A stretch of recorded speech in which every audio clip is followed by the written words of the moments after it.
नमस्कार दोस्तों। आज हम पूर्णिमा के मौके पर भगवान श्री सत्यनारायण भगवान की कथा का प्रारंभ करेंगे। आइए अब हम प्रथम अध्याय शुरू करते हैं।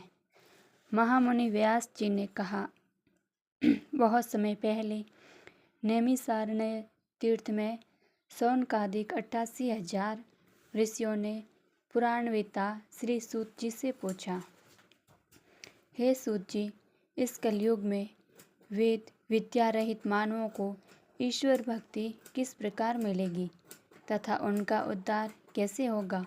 हे मुनि श्रेष्ठ, ऐसा कोई व्रत अथवा तप बताइए जिसके करने से थोड़े ही समय में पुण्य प्राप्त हो तथा मनवांछित फल भी मिले।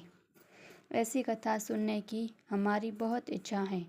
इस प्रश्न पर शास्त्रों के ज्ञाता श्री सूत जी ने कहा, हे वैष्णवों में पूज्य, आप सभी ने प्राणियों के हित एवं कल्याण की बात पूछी है। अब मैं उस श्रेष्ठ व्रत को आप लोगों से कहूँगा जिसे श्रेष्ठ मुनि नारद जी ने श्री लक्ष्मी नारायण भगवान से पूछा था और श्री लक्ष्मी नारायण भगवान ने मुनि श्रेष्ठ नारद जी को बताया था। आप सभी श्रोतागण यह कथा ध्यान से सुने। मुनिनाथ सुनो, यह सत्य कथा सब काल ही होय महासुखदायी।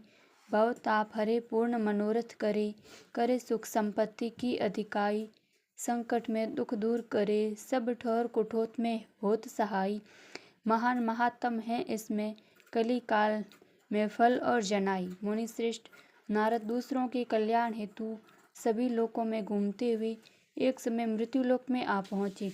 यहाँ बहुत सी योनियों में जन्मे प्राय सभी मनुष्यों को अपने कर्मानुसार अनेक कष्टों से पीड़ित देखकर उन्होंने सोचा कि किस यत्न के करने से इन प्राणियों के कष्ट का निवारण हो सकेगा। मन में ऐसा विचार कर श्री नारद विष्णु लोक गए। वहाँ श्वेत वर्ण और 4 भुजाओं वाले देवों के देव ईश नारायण, जिनके हाथों में शंख चक्र गदा और पद्म थे तथा वरमाला पहने हुए थे, को देखकर उनकी स्तुति करने लगे। नारद जी ने कहा, हे भगवान, आप अति शक्तिमान हैं। मन तथा वाणी भी आपको नहीं पा सकती। आपका आदि मध्य तथा अंत भी नहीं है। आप निर्गुण स्वरूप सृष्टि के कारण भक्तों के कष्टों को नष्ट करने वाले हो। आपको मेरा सत सत नमन है। नारद जी से इस प्रकार की प्रार्थना सुनकर विष्णु भगवान बोले, हे योगीराज, आपके मन में क्या है? आपका किस कार्य हेतु यहाँ आना हुआ है? निसंकोच कहें। तब मुनि श्रेष्ठ नारद ने कहा, मृत्यु लोक में सब मनुष्य जो अनेक योनियों में पैदा हुए हैं, अपने अपने कर्मों द्वारा अनेक प्रकार के कष्टों के कारण दुखी हैं।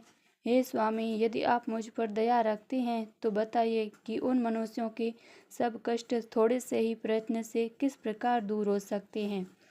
श्री विष्णु भगवान ने कहा, हे नारद, मनुष्यों की भलाई हेतु तुमने यह बहुत उत्तम प्रश्न किया है। जिस व्रत के करने से मनुष्य कष्टों से छूट जाता है, वह व्रत मैं तुमसे कहता हूँ, सुनो।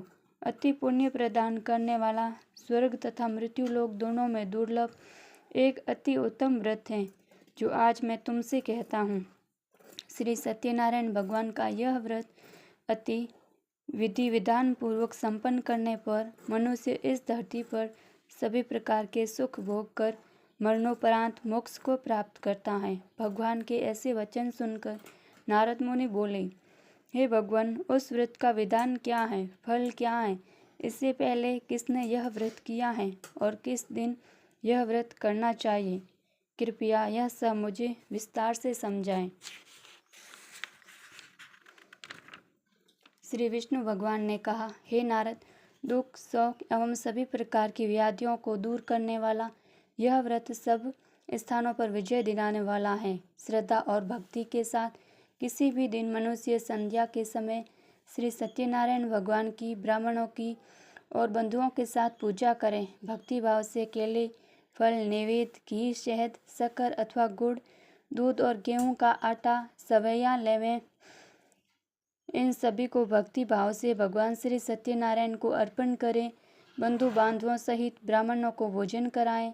इसके पश्चात ही स्वयं भोजन करें। रात्रि में श्री सत्यनारायण भगवान के गीत आदि का आयोजन कर श्री सत्यनारायण भगवान का स्मरण करें। स्मरण करते हुए समय व्यतीत करें। इस तरह जो मनुष्य व्रत करेंगे उनकी मनोकामना अवश्य ही पूर्ण होगी। विशेष रूप से कलयुग में मृत्युलोक में यही एक ऐसा उपाय है जिससे अल्प समय और कम धन में महान पुण्य की प्राप्ति हो सकती है। आइए अब हम द्वितीय अध्याय पढ़ने जा रहे हैं। महान संत सूत जी ने कहा, हे ऋषियों, जिन्होंने प्राचीन काल में इस व्रत को किया उनका इतिहास मैं आप सबसे कहता हूँ। आप सब ध्यान से सुने। अति सुंदर काशीपुरी नगरी में एक अति निर्धन ब्राह्मण वास करता था। वह भूख और प्यास से बेचैन होकर हर समय दुखी रहता था। ब्राह्मणों से प्रेम करने वाले श्री विष्णु भगवान ने उसको दुखी देखकर एक दिन बूढ़े ब्राह्मण का वेश धारण कर निर्धन ब्राह्मण के पास जाकर बड़े आदर से पूछा, हे ब्राह्मण, तुम हर समय दुखी होकर पृथ्वी पर क्यों घूमते हो? हे श्रेष्ठ ब्राह्मण, अपनी व्यथा मुझसे कहो, मैं सुनना चाहता हूँ।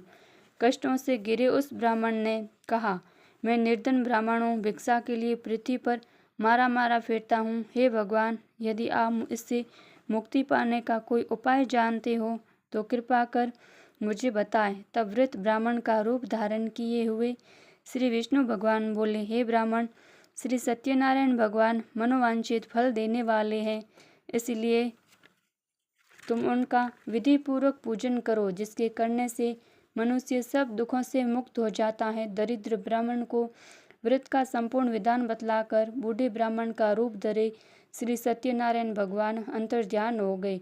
वृद्ध ब्राह्मण ने जिस व्रत को बतलाया है मैं उसको अवश्य विधि विधान सहित करूँगा, ऐसा निश्चय कर वह दरिद्र ब्राह्मण घर चला गया। परंतु रात को उस ब्राह्मण को नींद नहीं आई। अगले दिन वह जल्दी उठा और श्री सत्यनारायण भगवान का व्रत करने का निश्चय कर भिक्षा मांगने के लिए चल दिया। उस दिन उसको भिक्षा में अधिक धन मिला, जिससे उसने पूजा का सारा सामान खरीदा और घर आकर अपने बंधु बांधवों के साथ विधि पूर्वक भगवान श्री सत्यनारायण का व्रत किया। इसके करने से वह गरीब ब्राह्मण सब कष्टों से छूटकर अति धनवान हो गया। उस समय से वह ब्राह्मण हर मास व्रत करने लगा। सत्यनारायण भगवान के व्रत को जो शास्त्र विधि के अनुसार श्रद्धा पूर्वक करेगा वह सब कष्टों से छूटकर मोक्ष को प्राप्त करेगा। जो भी मनुष्य श्री सत्यनारायण भगवान का व्रत करेगा वह सब कष्टों से छूट जाएगा। इस तरह नारद जी से श्री सत्यनारायण भगवान का कहा हुआ यह व्रत मैंने तुमसे कहा। हे श्रेष्ठ ब्राह्मणों, अब आप और क्या सुनना चाहते हैं, मुझे कहें। तब ऋषियों ने कहा, हे मुनीश्वर, संसार में इस विप्र से सुनकर किस किसने इस व्रत को किया, हम सब सुनना चाहते हैं। मुनियों से ऐसा सुनकर श्री सूत जी ने कहा, हे मुनिगण, जिस जिस प्राणी ने इस व्रत को किया है उन सब की कथा सुनो। एक समय वह धनी ब्राह्मण बंधु बांधवों के साथ शास्त्र विधि के अनुसार अपने घर पर श्री सत्यनारायण भगवान का व्रत कर रहा था। उसी समय एक लकड़ी बेचने वाला बूढ़ा व्यक्ति वहां आया। उसने सिर पर रखा लकड़ियों का गट्ठर बाहर रख दिया और ब्राह्मण के मकान में चला गया। प्यास से बेचैन लकड़हारे ने विप्र को व्रत करते देखा। वह प्यास को भूल गया।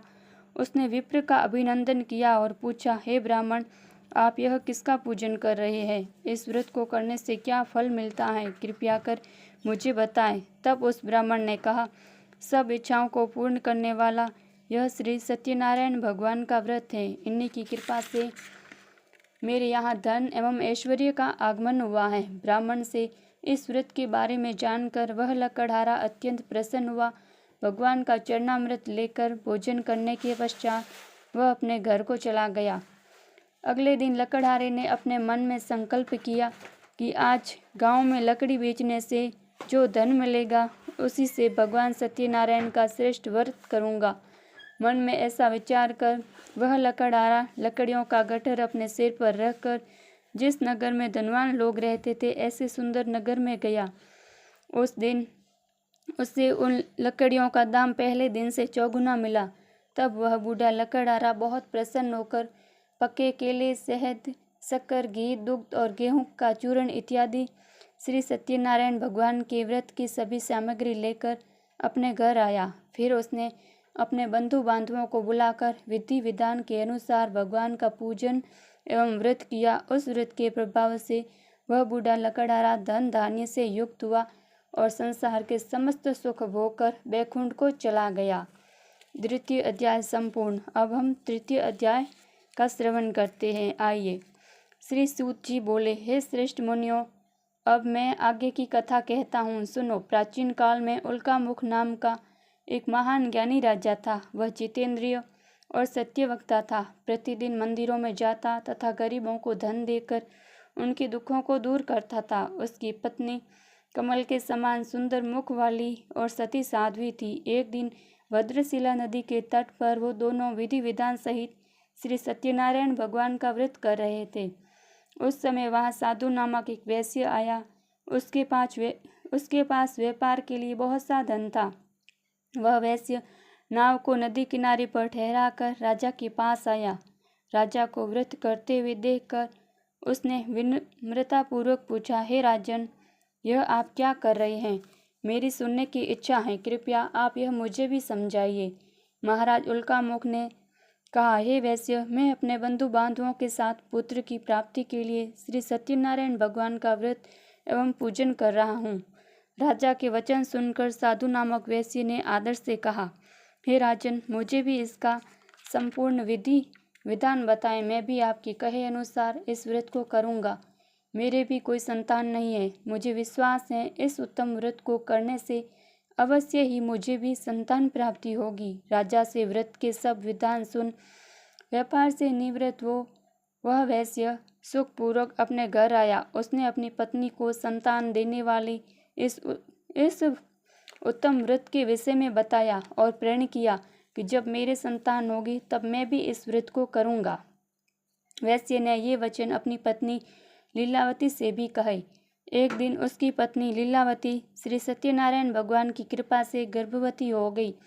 10वें महीने में उसने एक अति सुंदर कन्या को जन्म दिया। दिनों दिन वह कन्या इस तरह बढ़ने लगी जैसे शुक्ल पक्ष का चंद्रमा बढ़ता है। कन्या का नाम उन्होंने कलावती रखा। एक दिन लीलावती ने मीठे शब्दों में अपने पति को याद दिलाया कि आपने जो भगवान का व्रत करने का संकल्प किया था, अब आप उसे पूरा कीजिए। वैश्य ने कहा, हे प्रिय, मैं कलावती के विवाह पर इस व्रत को करूँगा। इस प्रकार अपनी पत्नी को आश्वासन दे दिया।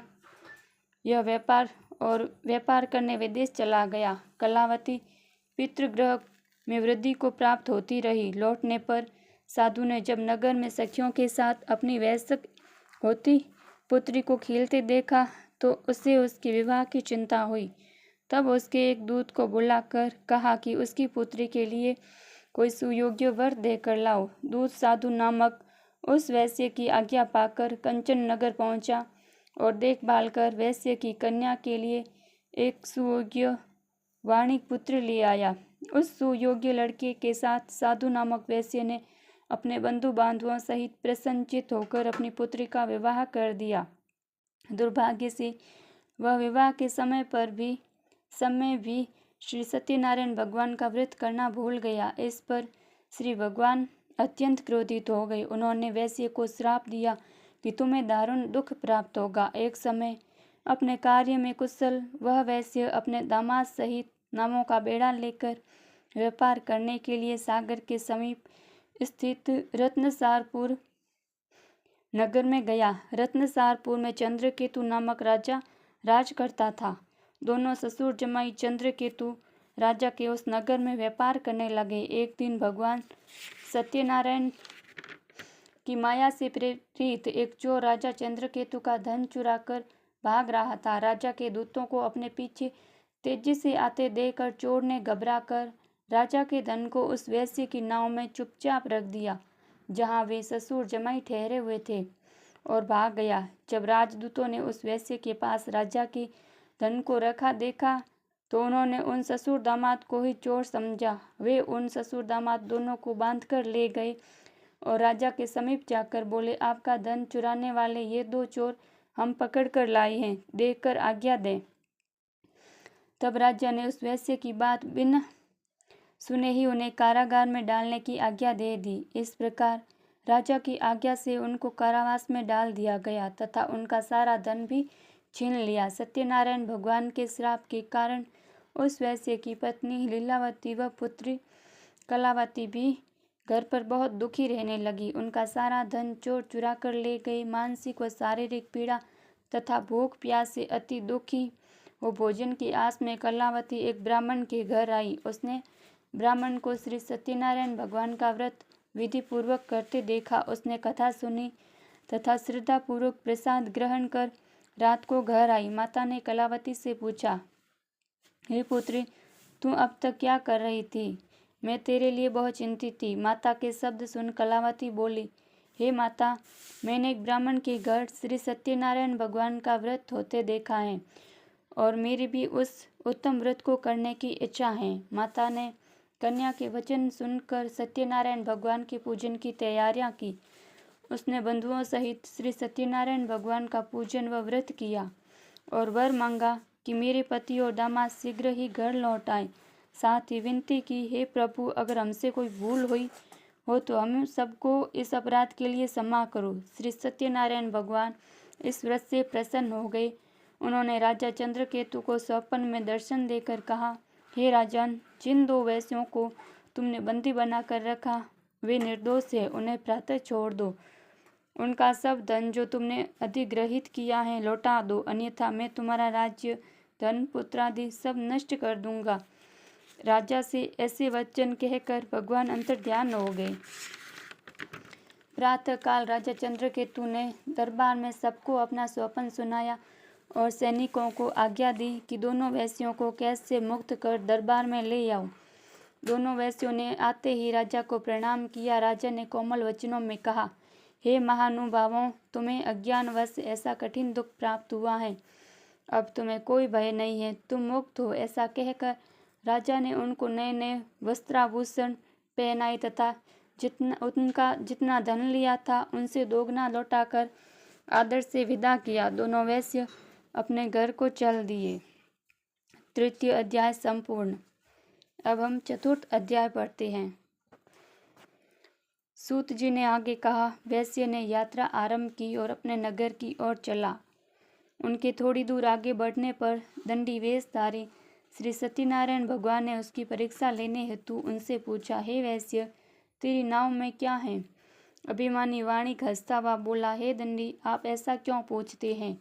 क्या धन लेने की कामना है? मेरी नाव में तो बेल और पत्ते भरे हैं।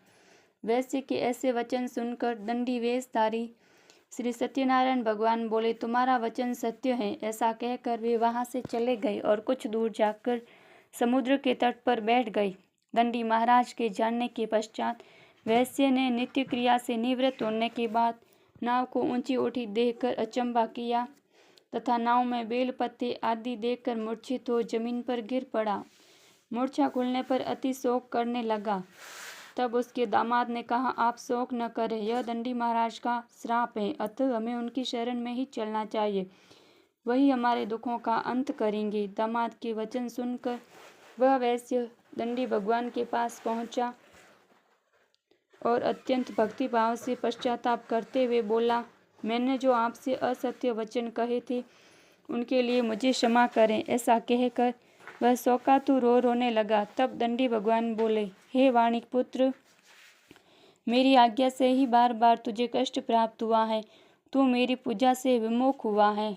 तब उस वैश्य ने कहा, हे भगवान, आपकी माया को ब्रह्मा आदि देवता भी नहीं जान पाते, तब मैं मूर्ख भला कैसे जान सकता हूँ। आप प्रसन्न होइए, मैं अपनी क्षमता अनुसार आपकी पूजा करूँगा। मेरी रक्षा कीजिए और मेरी नौका को पहले के समान धन से परिपूर्ण कर दीजिए। उसके भक्ति से परिपूर्ण वचन सुनकर श्री सत्यनारायण भगवान प्रसन्न हो गए और उसकी इच्छा अनुसार वर देकर अंतर्ध्यान हो गए। तब ससुर व दामाद दोनों ने नाव पर आकर पाया कि नाव धन से परिपूर्ण है। फिर वह विधि विधान से भगवान सत्यनारायण का पूजन कर साथियों सहित अपने नगर को चला। जब वह अपने नगर के निकट पहुंचा तब उसने एक दूत को अपने घर भेजा। दूत ने साधु नामक वैश्य के घर जाकर उसकी पत्नी को नमस्कार किया और कहा, आपके पति और जमाता इस नगर के समीप आ गए हैं। लीलावती और उसकी कन्या कलावती उस समय भगवान का पूजन कर रही थी। दूत का वचन सुनकर साधु की पत्नी ने बड़े हर्ष के साथ सत्यनारायण भगवान का पूजन पूर्ण किया और अपनी पुत्री से कहा, मैं अपने पति के दर्शन को जाती हूँ, तो पूजन पूर्ण कर शीघ्र आ जाना। परंतु कलावती पूजन और प्रसाद छोड़कर अपने पति के दर्शन के लिए चली गई। पूजन एवं प्रसाद की अवज्ञा के कारण भगवान सत्यनारायण ने रुष्ट हो उसके पति को नाव सहित पानी में डुबो दिया। कलावती अपने पति को न पाकर रोती हुई जमीन पर गिर पड़ी। नौका को डूबा हुआ तथा कन्या को रोती हुई देख साधु नामक वैश्य द्रवित तो बोला, हे प्रभु, मुझसे या मेरे परिवार से अज्ञानवश जो अपराध हुआ है उसे क्षमा करे। उसके ऐसे वचन सुनकर सत्यदेव भगवान प्रसन्न हो गए। आकाशवाणी हुई, हे वैश्य, तेरी पुत्री मेरा प्रसाद छोड़कर आई है, इसीलिए इसका पति अदृश्य हुआ है। यदि वह घर जाकर प्रसाद ग्रहण कर लौटे तो इसका पति अवश्य मिलेगा। आकाशवाणी सुनकर कलावती ने घर पहुंचकर प्रसाद ग्रहण किया और फिर आकर अपने पति को पूर्व रूप में पाकर वह अति प्रसन्न हुई तथा उसने अपने पति के दर्शन किए। तत्पश्चात साधु वैश्य ने वही बंधु बांधवों सहित सत्यदेव का विधि पूर्वक पूजन किया और समय समय पर आगे भी व्रत पूजन एवं कथा को सुनता रहा। अंत में वह इस लोक के सभी प्रकार के सुख भोग कर मोक्ष को प्राप्त हुआ। चतुर्थ अध्याय संपूर्ण। पंचम अध्याय। श्री सूत जी बोले, हे ऋषिगण, मैं आगे और कथा कहता हूँ, आप सभी ध्यान से सुने। सदा प्रजा के लिए चिंतित तुंगध्वज नाम का एक राजा था। उसने भगवान सत्यनारायण का प्रसाद त्याग कर बहुत कष्ट पाया। एक समय राजा वन में वन्य पशुओं को मारकर बड़ के वृक्ष के नीचे आया। वहां उसने ग्वालों को भक्ति भाव से बंधु बांधवों सहित श्री सत्यनारायण जी की पूजन करते देखा। सत्यदेव भगवान को नमस्कार किया। जब ग्वालों ने भगवान का प्रसाद उसके सामने रखा तो वह प्रसाद त्याग कर अपने नगर को चला गया। नगर में पहुंचकर उसने देखा कि उसका सारा राज्य नष्ट हो गया है। वह उस समय गया कि यह सब भगवान सत्यदेव ने रुष्ट होकर किया है। तब वह वन में वापस आया और ग्वालों के समीप जाकर विधि पूर्वक पूजन कर प्रसाद ग्रहण किया तो सत्यनारायण की कृपा से सब कुछ पहले जैसा ही हो गया और लंबे समय तक सुख भोग कर मरणोपरांत वह मोक्ष को प्राप्त हुआ। जो मानव इस श्रेष्ठ दुर्लभ व्रत को करेगा, श्री सत्यनारायण भगवान की कृपा से उसे धन धान्य की कोई कमी नहीं होगी। निर्धन धनी और बंदी बंधनों से मुक्त होकर निर्भय हो जाता है। संतानहीन को संतान प्राप्त होती है तथा सब इच्छाएं पूर्ण कर अंत में वह वैकुंठ धाम को जाता है। अब उनके बारे में भी जानिए जिन्होंने पहले इस व्रत को किया, साथ ही उनके दूसरे जन्म की कथा भी सुनिए।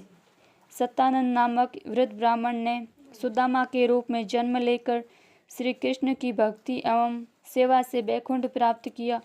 उल्का मुख नामक महाराज राजा दशरथ बने और श्री रंगनाथ का पूजन कर मोक्ष को प्राप्त हुए।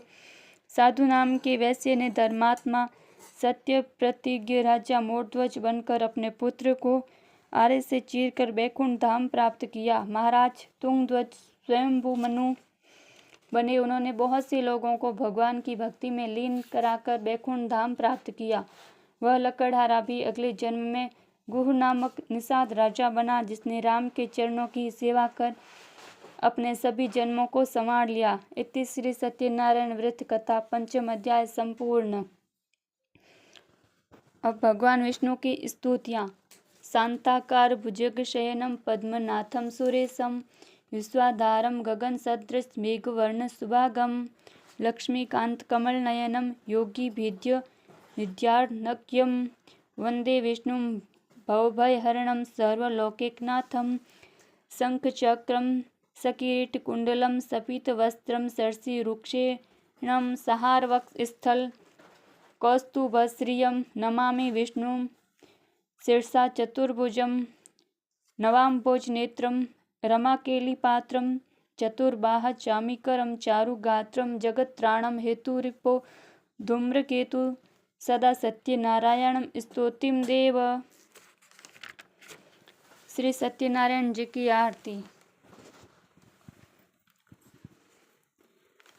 ओम जय लक्ष्मी रमणा श्री जय लक्ष्मी रमणा सत्यनारायण स्वामी जय पातक हरणा रत्न जड़ित सिंहासन अद्भुत छवि राजे नारद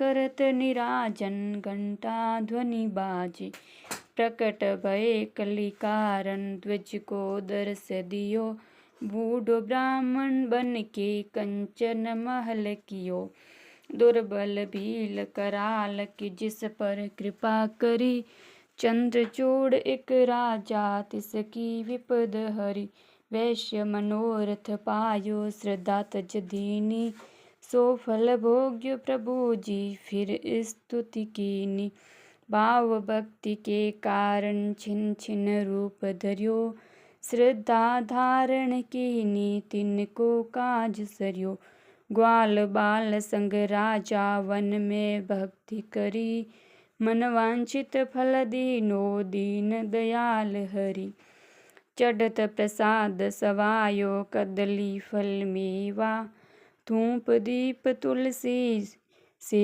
राजी सतदेवा। श्री सत्यनारायण जी की आरती जो कोई गावे कहत शिवानंद स्वामी वांछित फल पावे। ओम जय लक्ष्मी रमणा।